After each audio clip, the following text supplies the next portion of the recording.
अस्सलाम वालेकुम दोस्तों, कैसे हैं आप लोग। तमाम देखने और सुनने वालों को खुशामदीद कहूँगा और मार्केट की बड़ी इंपॉर्टेंट अपडेट के साथ मैं आपके सामने हाजिर हूँ। इस वीडियो के अंदर आपको बिटकॉइन जो कि मार्केट का किंग है उसकी मूवमेंट बताएंगे कि यहाँ पर हम क्या एक्सपेक्ट कर रहे हैं कि बिटकॉइन यहीं से पंप करेगा या फिर पंप से पहले जो है क्रैश एक और देख सकते हैं। और उसके अलावा दोस्तों एक आपको ओल्ड कॉइन भी बताऊंगा जो आप यहाँ पर शॉर्ट टर्म के लिए ले सकते हो और उसकी बाइंग रेंज भी बताऊंगा और इसके अलावा टारगेट्स भी बता दूंगा ताकि आप उसको लो होल्ड करो और फिर बाद में जैसे ऊपर जाता है उसको प्रॉफिटेबल सेल कर पाओ। तो बिटकॉइन का वीकली टाइम फ्रेम का चार्ट दोस्तों मैंने काफ़ी दफ़ा आपसे डिस्कस किया है, ना सिर्फ अभी किया है बल्कि जब बिटकॉइन 31,000 के लेवल पर चल रहा था तब से मुसलसल मुख्तलिफ वीडियोस के अंदर मैं शेयर कर रहा हूँ। पर फिर भी यहाँ पर आपको छोटा सा 1 मिनट का रिकैप दे देता हूँ ताकि जब मैं डेली के ऊपर एनालिसिस करूँ तो आपको आइडिया हो जाए कि आखिर बात क्या कर रहा हूँ। तो यहाँ पर वीकली टाइम फ्रेम का चार्ट मेरे सामने ओपन है और बिटकॉइन एक अप ट्रेंड के अंदर है। आप इसका फिर सामने है कि यहाँ पर बिटकॉइन जो है higher high higher low higher high higher low higher high higher low और फिर हायर हाई बनाने के बाद एक हायर लो की मूवमेंट के अंदर है।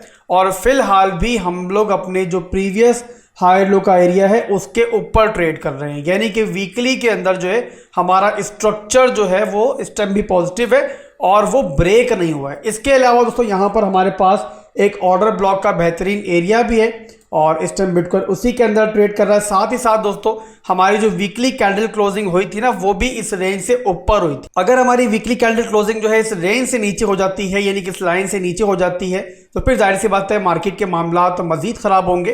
बट अभी तक यहाँ पर देखें तो पॉजिटिव चीज ये है कि बिटकॉइन ने इसके नीचे वीकली कैंडल क्लोजिंग नहीं की है। तो यहाँ पर वीकली के अंदर मैक्रो लेवल के अंदर फिलहाल भी हम लोग जो है एक अप ट्रेंड के अंदर है। यहाँ तक क्लियर हो गया मामला।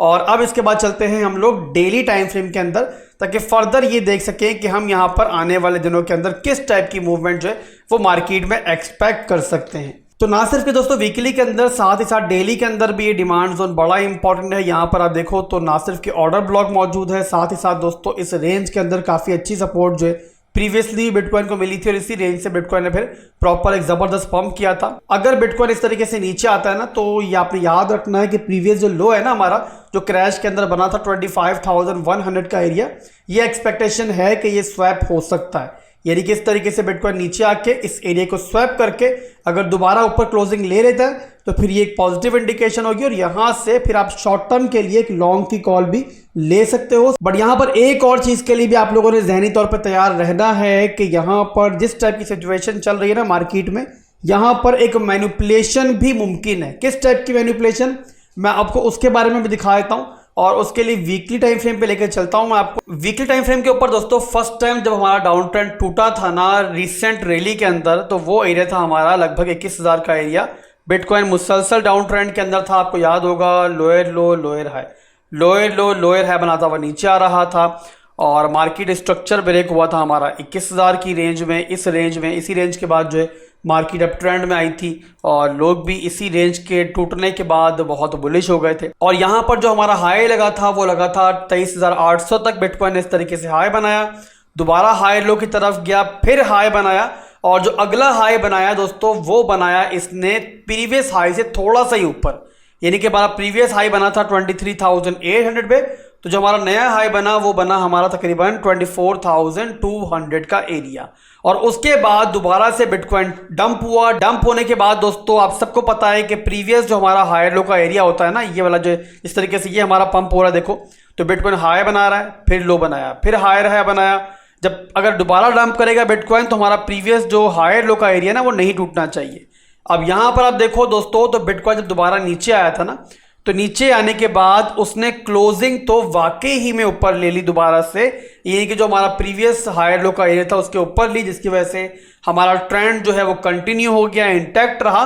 बट यहाँ पे ट्रेंड कंटिन्यू होने से पहले एक बहुत बड़ा इवेंट हुआ था और वो था मेरे भाइयों, मैं चार्ट को क्लियर करके दिखाता हूँ तो आपको समझ में आ जाएगा कि यहाँ पर एक बहुत बड़ी लिक्विडिटी वीक बनी थी जिसके दरमियान इन एक्सचेंजेस ने, इन मार्केट मेकर्स ने पूरी मार्केट के अंदर तबाही बर्बादी कर दी थी। तमाम लोगों के स्टॉप लॉसेस, तमाम लोगों की लिक्विडेशंस इस बीच जो है इन्होंने हजम की थी। और यहाँ पर आप देखो तो लगभग जो हमारी विक लगी थी वो लगी थी यहाँ पर 19,600 तक विक लगी थी। तो आप लोग दोस्तों देखो ना तो विक लगाने के बाद बड़ी मजे से इन लोगों ने दोबारा कैंडल क्लोजिंग वीकली के ऊपर कर ली थी। पर यही अगर चार्ट में कन्वर्ट करूंगा डेली के अंदर तो आपको दिखाई देगा कि इस बीच में कई हमारी डेली कैंडल्स इस रेंज में क्लोज भी हुई थी और इस तरीके से मार्केट के अंदर पैनिक फैलाने के बाद इन्होंने बहुत बड़ी मैनिपुलेशन की थी और उसके बाद क्लोजिंग दोबारा से क्योंकि वीकली के अंदर ऊपर ही हो गई थी तो हमारा ट्रेंड कंटिन्यू रहा और मार्केट दोबारा से ऊपर पंप कर गई।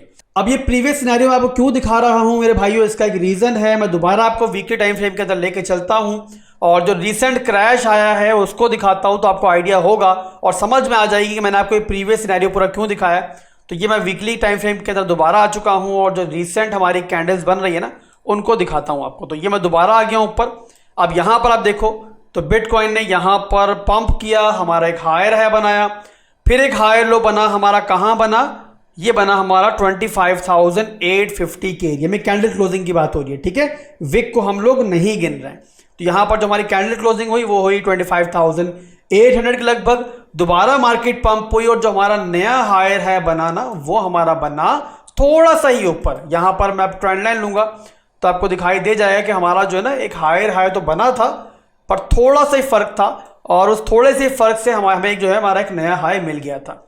अब दोबारा नया हाई देने के बाद मार्केट दोबारा डंप हुई है, जो रिसेंट आपको क्रैश मार्केट में दिखाई दिया है और यहां पर आपको ये दिखाई दे रहा होगा कि बिटकॉइन अभी जो हमारा प्रीवियस हाई लो का एरिया था ना वो यहां पर रिटेस्ट हो रही है। टेक्निकली अब सब लोग जानते हो कि जो हमारा प्रीवियस हायर लो होता है ना, हमारा ये वाला हायर लो, ये अप ट्रेंड के अंदर हर हालत में डिफेंड होना चाहिए क्योंकि अगर ये क्लो टूट जाएगा और यहां कैंडल नीचे क्लोज हो जाएगी तो सारे के सारा मार्केट स्ट्रक्चर जो है वो दोबारा से डाउन ट्रेंड की तरफ शिफ्ट हो जाएगा। और अगर दोस्तों पहले भी आप देखो ना, जो पहले मैंने आपको हिस्ट्री दिखाई तो उसके अंदर भी हमारा जो स्ट्रक्चर है वो इंटैक्ट रहा, बिगड़ा नहीं। बट बिगड़ने से पहले स्मॉलर टाइम फ्रेम के अंदर डेली के अंदर मार्केट में बहुत बड़ी कहानी हो गई दोस्तों। तो वही कहानी जो पहले हुई थी वो दोबारा भी हो सकती है। इन मार्केट मेकर्स का कोई भरोसा नहीं है। ये मार्केट मेकर जाहिर सी बात है अगले पंप में सारे की सारी मार्केट को तो अपने साथ रखेंगे नहीं। अगली रैली में अगर सारे साथ होंगे और सारे ही प्रॉफिट बना रहे होंगे मार्केट के अंदर तो गवाएगा कौन। और आप जानते हो कि मार्केट का असूल है कि एक गवाएगा तो अगला कमाएगा। तो मेरे भाइयों, रिलीज से पहले ऐसी मैनिपुलेशन करके मार्केट मेकर्स जो है ना कभी कभी क्या करते हैं कि जो मार्केट के वीक हैंड्स होते हैं, वो लोग कि जिनके इमोशंस कमजोर होते हैं, जो पैनिक होके अपनी जो इन्वेस्टमेंट्स है, अच्छी इन्वेस्टमेंट्स हैं, उनको लॉस में सेल करके मार्केट से बाहर आ जाते हैं तो उनको मार्केट से आउट करते हैं और फिर दोबारा मार्केट को पंप करते हैं। तो अगर दोस्तों बिटकॉइन इस एरिया को डिफेंड नहीं कर पाता, ये एरिया टूटता है, तो नेक्स्ट जहां से आप रिवर्सल एक्सपेक्ट कर सकते हो वो है हमारे पास ये पूरे का पूरा जोन। और फिर कुछ इस टाइप की मूवमेंट, यानी कि ब्रेक होने के बाद, रिटेस्ट होने के बाद कुछ इस टाइप की मूवमेंट आपको दिखाई दे सकती है जहां पर फिर दोबारा बिटकॉइन जो है यहां से रिवर्सल ले सकता है। तो मैंने आपको दोनों सिनेरियोस बता दिए हैं, दोनों के लिए आप लोगों ने खुद को तैयार रखना है और जहन में एक बात रखनी है कि अगर बिटकॉइन यहां से डंप भी करता है, क्रैश भी करता है, तो आप लोगों ने दिल बड़ा रखना है और घबराना नहीं है। जो भी सिचुएशन बनेगी इंशाल्लाह मैं आपके साथ होऊंगा और मजीद फर्दर भी आपको गाइड करता रहूंगा। तो ये मेरे भाइयों बिटकॉइन के एनालिसिस थे। इसके बाद चलेंगे हम लोग एक ओल्ड कॉइन की तरफ और वो है PYR और इसको आप USDT के पेयर में यहां पर देख सकते हो। अब PYR दोस्तों अपने बहुत स्ट्रॉन्ग डिमांड जोन के ऊपर है और यहां पर डेली के अंदर भी देखोगे तो आपको वही दिखाई देगा कि ये डिमांड जोन है बड़ा जबरदस्त का, बहुत लंबे पीरियड से। यहां पर देखो ना तो ये बनता है हमारा जुलाई 2022 का पीरियड, वहां से लेकर अभी तक जो है ना हमारा ये डिमांड जोन जो है PYR के अंदर नहीं टूटा है और यहां पर दोबारा भी इसको इसी को अप्रोच कर रहा है। एक दफा रिटेस्ट भी हो चुका है थोड़ा बहुत, ये वाला यही है हमारा। और 4 घंटे में देखोगे तो यहां पर भी हमारा आपको दिखाई देगा बड़ा अच्छा डिमांड जोन है। यहां पर जब मैंने ये एनालिसिस स्टार्ट किए थे 3.14 पर चल रहा था, अभी 3.157 पर है। बहरहाल यहां पर आप लोग पहली एंट्री अपनी ले सकते हो। जो मैनिपुलेटिव सिनेरियो मैंने आपको बिटकॉइन का बताया है अगर वो होता है तो जाहिर सी बात है ये भी डंप करेगा, नीचे आएगा तो भी टेंशन लेने की जरूरत नहीं है। पूरे का पूरा जो एरिया है ना इसका, ये पूरे का पूरा डिमांड जोन का एरिया है। तो इसके दरमियान आप लोग 2 से 3 पार्ट्स के अंदर अपनी एंट्री बनाओ, एक पार्ट में एंट्री मत लेना। तो यहां पर आप पहली एंट्री ले लो, सेकेंड एंट्री यहां पर आप ले लेना तकरीबन 2.8 पे ले लेना और वहां से भी नीचे आता तब भी आप एक तीसरी एंट्री ले लेना और DCA कर लेना। 3 पार्ट्स के अंदर एंट्री लेकर इसको होल्ड करना। स्टॉप लॉस में इसके अंदर आपको फिलहाल नहीं दे रहा हूं, उसका रीजन ये है कि ये एक स्विंग एंट्री है, आप इसे एक छोटी सी इन्वेस्टमेंट कह सकते हो शॉर्ट टर्म की। तो यहां पर इसमें एंट्री लेने के बाद आपने होल्ड करना है इसको, और अगर होल्ड करने की ताकत है, कुछ अर्सा बर्दाश्त करने की ताकत है तभी एंट्री लेना, अदरवाइज इग्नोर करना। टारगेट जो आपका पहला होगा शॉर्ट टर्म के लिए वो होगा 3.4 की रेंज में, 3.407 पे आप पहला TPS का रख सकते हो। सेकंड जो आपका टारगेट होगा इसका वो होगा 3.62 की रेंज में, और जो लास्ट टारगेट इसका होगा वो होगा 3.84 की रेंज में आप आखिरी टारगेट इसका रखोगे। तो ये दोस्तों हमारी एक छोटी सी एक एंट्री थी मार्केट के अंदर, स्पॉट के अंदर, मैंने आपको बता दी है। और ओवरऑल दोस्तों आप लोगों ने बस ध्यान में रखना है कि मार्केट जो है ना वो बहुत ज़्यादा चौपी चल रही है, मार्केट बहुत ज़्यादा स्ट्रक चल रही है, वॉल्यूम दिखाई नहीं दे रहा है, बट फिर भी मेरे भाइयों आप लोगों ने ज़्यादा घबराना नहीं है और पेशेंस के साथ मार्केट को ऑब्जर्व करना है। ऐसे एपिसोड्स मार्केट में आते रहते हैं, पहली दफा नहीं आ रहे, और हमेशा मेरे भाइयों रात के बाद सुबह आती है, तो सुबह का इंतजार करना और मुझे दुआओं में याद रखना। अल्लाह हाफिज।